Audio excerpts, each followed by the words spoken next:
A very elderly couple is having an elegant dinner to celebrate their 75th wedding anniversary.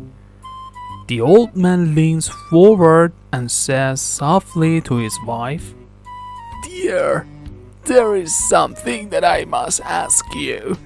It has always bothered me that our 10th child never quite looked like the rest of our children. Now, I want to assure you that these 75 years have been the most wonderful experience I could have ever hoped for. And your answer cannot take all that away. But I must know, did he have a different father?" The wife drops her head, unable to look her husband in the eye. She paused for a moment and then confessed, Yes, he did." The old man is very shaken. The reality of what his wife was admitting hit him harder than he had expected. With a tear in his eye, he asks, Who was he? Who was the father?" Again, the old woman drops her head, saying nothing at first as she tried to muster the courage to tell the truth to her husband. Then, finally, she says, "You."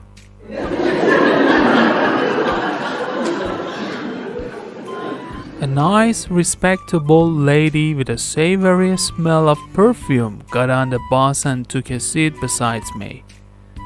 After some moments, I dared to ask her, "Excuse me, lady, do you mind me please to ask you what is the name of this perfume and where did you buy it from? I want to buy one for my wife." The lady responded, "It is Chanel and from Paris." After about 10 minutes, I felt a strong wind in my belly, so I slowly blew it out. Some seconds later, she broke and said, "Oof, what is this smell, my God?" I said, "Garlic and from Gilroy City in California."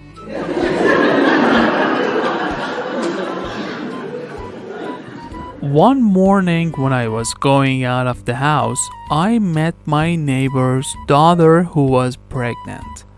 When I returned home, I saw her father closing the door. I told him, "Your daughter hasn't married yet. I wonder how it is possible a girl without any husband be pregnant." For a moment, her father, with a bitter smile, said, "She isn't pregnant. It is all wind in her belly. She farts and would recover." Next year, I saw the same girl with a baby in her arms. Next day when I was going out facing her father, so I told him, "I saw your daughter with her fart in her arms."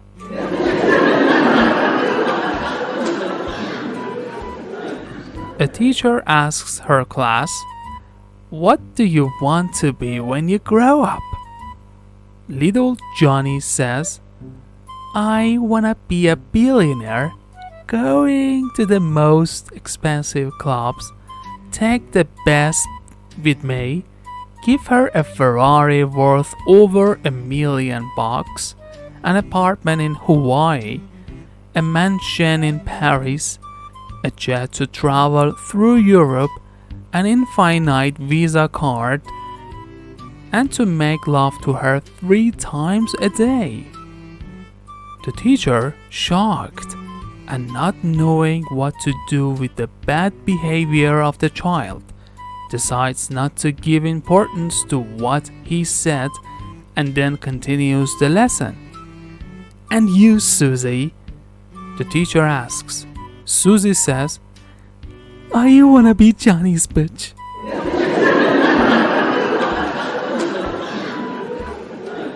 One day, at the end of class, little Johnny's teacher asks the class to go home and think of a story to be concluded with the moral of that story. The following day, the teacher asks for the first volunteer to tell their story.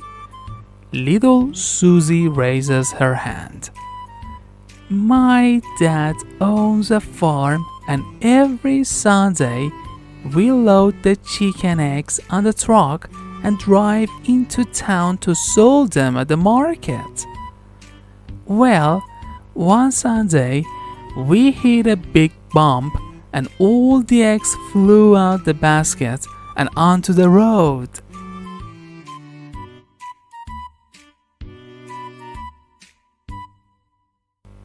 When the teacher asked for the moral of a story, Susie replied, "Don't keep all your eggs in one basket. My dad owns a farm too. Little Lucy Every weekend, we take the chicken eggs and put them into the incubator. Last weekend, only 8 of the 12 eggs hatched." Again, the teacher asked for the moral of the story. Lucy replied, "Don't count your chickens before they hatch." Next up was little Johnny. "My Uncle Ted fought in the Vietnam War and his plane was shot down over enemy territory. He jumped out before it crashed but could only take a case of beer, a machine gun, and a machete. On the way down, he drank the case of beer. Then he landed right in the middle of 100 Vietnamese soldiers. He shot 70 with his machine gun, but then he ran out of the bullets. So he pulled out his machete and killed 20 more. Then the blade on his machete broke, so he killed the last 10 with his bare hands." The teacher looked a little shocked. After clearing her throat, she asked what possible moral there could be to the story. "Well," Johnny replied, "don't fuck with Uncle Ted when he's been drinking."